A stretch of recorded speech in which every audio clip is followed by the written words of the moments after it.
The Wheel and the Butterfly, written by Justice3442 and read by Like, Comment, and Subscribe. Chapter 42, Dan vs. Boredom. Dan sighed as he pulled his car out of the bakery parking lot. It's fine. You can do this. You lived by yourself for years. It's no big deal. It's fine. Everything is fine. Still, it's a long, lonely drive back to the apartment. No, wait. There it is. Dan parked his car in front of the building and exited, sighing as he walked up the steps and sighing as he unlocked the apartment door and walked into the apartment. Meow. Mr. Mumbles said. Mr. Mumbles! Dan said, throwing his arms out wide. Come here. Give Daddy a big, snuggly hug. Meow. Mr. Mumbles complied, running up to Dan and jumping into his chest as Dan wrapped his arms around her. Ah, who's a good kitty? Who's a good kitty? Who's a good kitty? Who's a good kitty? Who's a good kitty? Meow.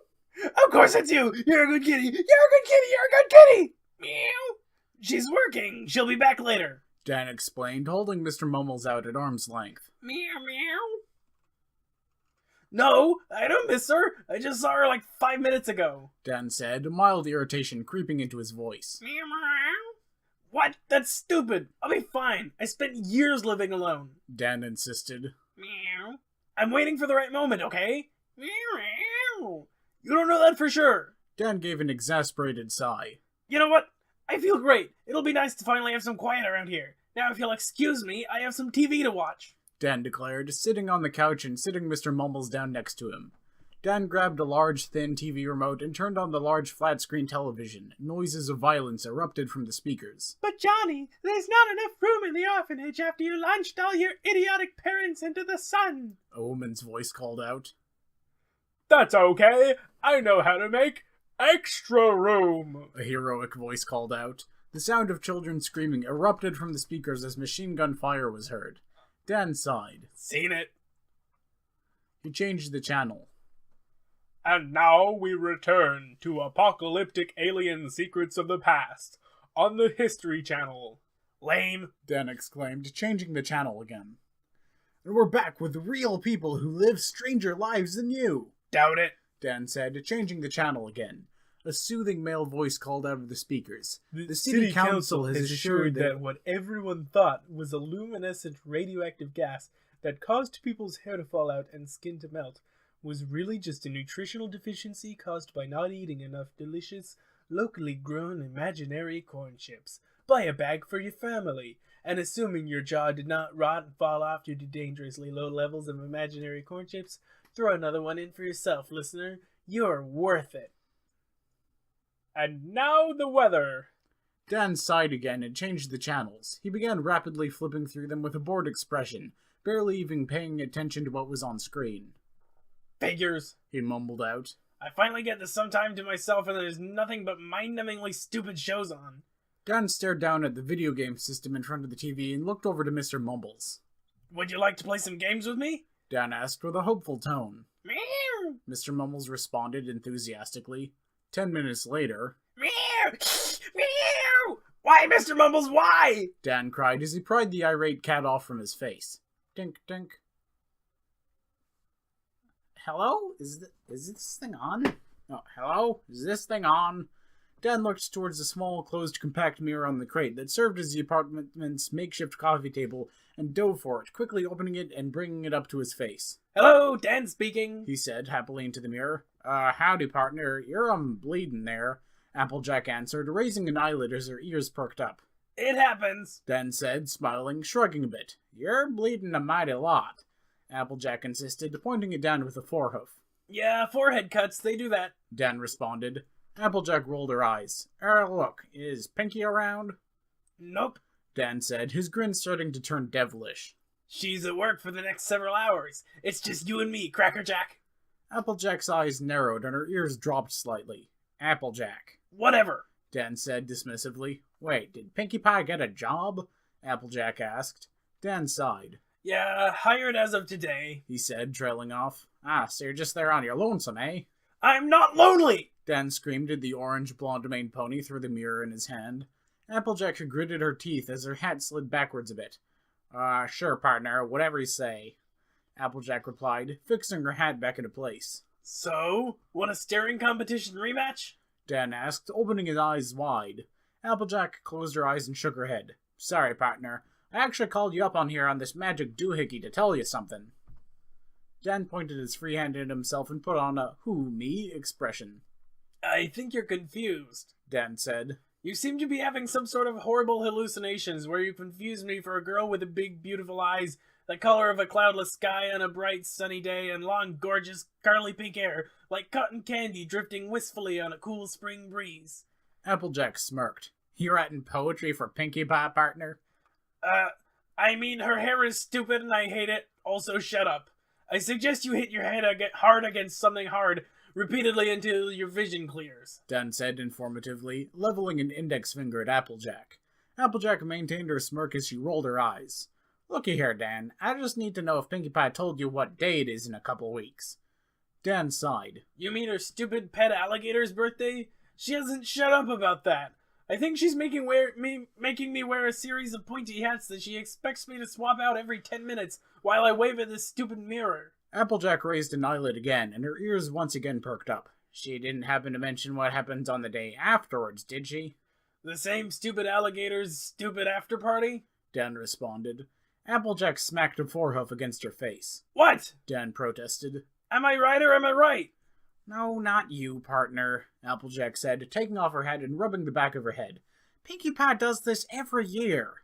Throw stupid parties for a dumb reptile with a vacant expression on its face? Dan asked. I mean, aside from that, Applejack insisted, putting her hat back on. Well, spit it out. I haven't got all day, Apple Strudel. Applejack, the Orange Earth Pony insisted. Apple Strudel is my great uncle. Are you going to be pedantic or are you going to tell me what you're going to say? Dan demanded. Applejack sighed. The day after Gummy's birthday is Pinkie's birthday. Dan paused. What? Why didn't she say something to me? Honestly, partner, she's probably so focused on Gummy's parties she's completely forgotten about her own. This is perfect, Dan announced. It is? Applejack asked. Sure, I throw Pinkie a big party, buy her an awesome gift, and she'll have to fall in love with me. Applejack paused. A giant grin slowly eroded her serious demeanor and spread across her face. Dan's eyes went wide as he looked back at the mirror. Pinkie is hopeless and she needs me to take care of her. Applejack's grin widened. Is that a fact?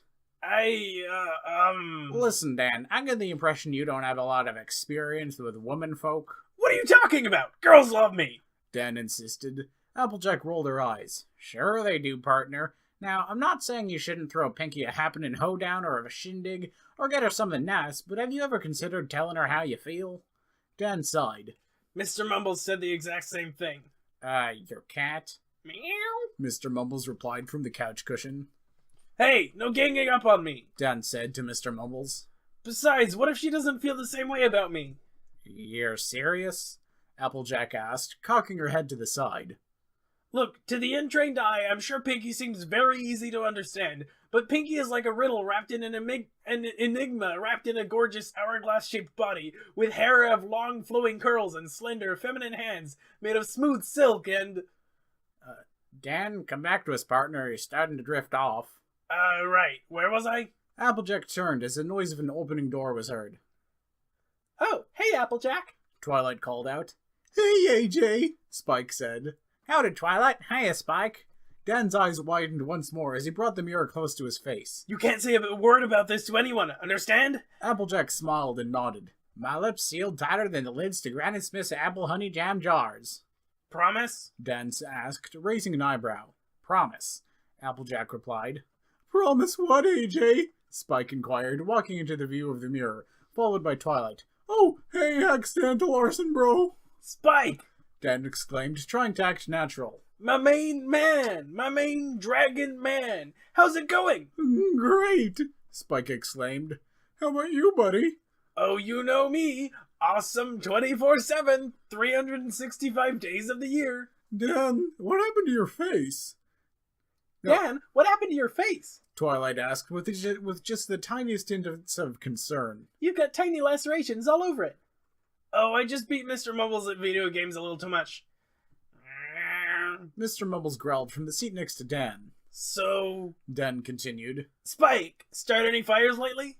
Spike smiled as Twilight smacked a forehoof against her face. Well, actually, me and the CMC, Spike began. CMC? Dan interrupted. He means a Cutie Mark Crusaders, Applejack informed. My sister and her 2 friends. Oh yeah, the obnoxiously cute trio. Dan replied. So, anyways, Spike continued enthusiastically, they tried to get their Cutie Marks in building demolition, and I helped, Spike said proudly. Sweet, how'd that turn out? Dan asked. Twilight put a hoof over Spike's mouth. They burned down a coffee shop that was closing down. Radical, Dan replied with a toothy smile. They started the fire before every was out of said coffee shop, Twilight added angrily. Dan thought about this for a second and responded. I stand by my earlier statement. Yeah! Twilight replied in frustration. Applejack shot Dan a weary look. Now where in tarnation would they get an idea like that from? Oh, please, Dan replied. He waved his hand about dismissively. Like they haven't done worse without my helpful and well-meaning guidance. Ah, well, you got me there, partner, Applejack admitted sheepishly. So, what's this about a promise? Spike asked again. Dan merely trailed off. Dan promised he'd throw a big birthday shindig for Pinkie Pie, Applejack announced. Right, that is totally what I promised. That thing. A birthday party. A birthday party for Pinkie Pie. And nothing else. Dan added. Ha! They suspect nothing. Applejack grinned nervously as Spike and Twilight Sparkle fixed Dan with looks that suggested that they suspected something. They're onto me! Oh my, look at the time! Gotta go! Dan declared as he began to shut the mirror. Dan, wait! Twilight exclaimed. Click. Meow. It's okay, Mr. Mumbles, Dan insisted. Those ponies with their offensive color schemes are gone. Zap! Dan, I still need to talk to you! Twilight called out. Dan turned in the direction of the bathroom. Oh, what lunacy is this? Dan trudged into the bathroom where Twilight, Spike, and Applejack stared back at him from the bathroom mirror. Oh, come on! Dan shouted. I thought you could only bug me through Pinkie's magic mirror. Dan insisted. Twilight shook her head. Pinkie's mirror isn't magic, Twilight explained. It was just the closest mirror to her when he found her. And, Dan, wait! Put down the sledgehammer! Twilight pleaded, holding up her forehoofs in a stop expression. Dan paused as he held the sledgehammer above his head. Make it good, Sparkler. Twilight sighed. Look, I just wanted to know if you'd let us throw a little party for Pinkie too. When you're done with her, that is. Dan lowered the sledgehammer. And by done with her, you mean... Twilight knitted her eyes towards each other. Done with your party, of course. Why? What did you think I meant? Nothing! Dan said, holding up his hands and letting go of the sledgehammer, dropping it directly onto his foot. Ow! Dan picked up his injured foot and began hopping up and down on his good leg to the chorus of giggles from the trio watching him through the bathroom mirror. Dan shot them all a glare, and they stifled their giggles but remained smiling. Fine, Sparkler. When I'm done throwing her an amazing, awesome human party, she can have a stupid, lame pony party with you losers. Twilight closed her eyes and smiled. That's all I wanted. She opened her eyes again. Thanks, Dan. Yeah, just give me my bathroom mirror back. This is creeping me out, Dan declared. Sure, Dan. See you later. Later, partner. Catch you later, accidental arson, bro. Dan waved as a ponies and baby dragon disappeared in a purple flash, and he was left staring at his own reflection. Alright, now to get Pinkie the perfect gift. I have no idea what the perfect gift would be. Dan walked out of the bathroom and grabbed his rectangular phone out of his pocket. He dialed a number with incredible speed. Hey, Dan! Hey, Dan! A chirper voice answered from the other line. Chris, I need you to stop whatever ridiculous thing you're doing and come pick me up. Toot sweet! Dan demanded into the phone. I'm not doing anything, Dan, Chris replied. Well, stop it! I can't really stop doing nothing unless I actually do something, Chris replied. Oh, well, you can stop it by coming to pick me up, I guess. Okay, Dan. See you in just a bit, Chris replied happily. And stop your insufferable whining! Dan yelled, hanging up the phone. What do girls like? Medieval weapons? No, Pinkie has dozens of those already. Makeup? Nah, Pinkie's perfect the way she is. Firearms? I think Pinkie is the up-close and personal type. Why does everything have to be so difficult? And now let's read some comments. So this is why things have to be so difficult. Let's see. How they suspect nothing from exterminate something. Night Vale reference from Asrion. Justice3442 says to Metromoth, in the show, Dan has actually dialed Chris with his smartphone, oddly enough. They both still have landlines, too.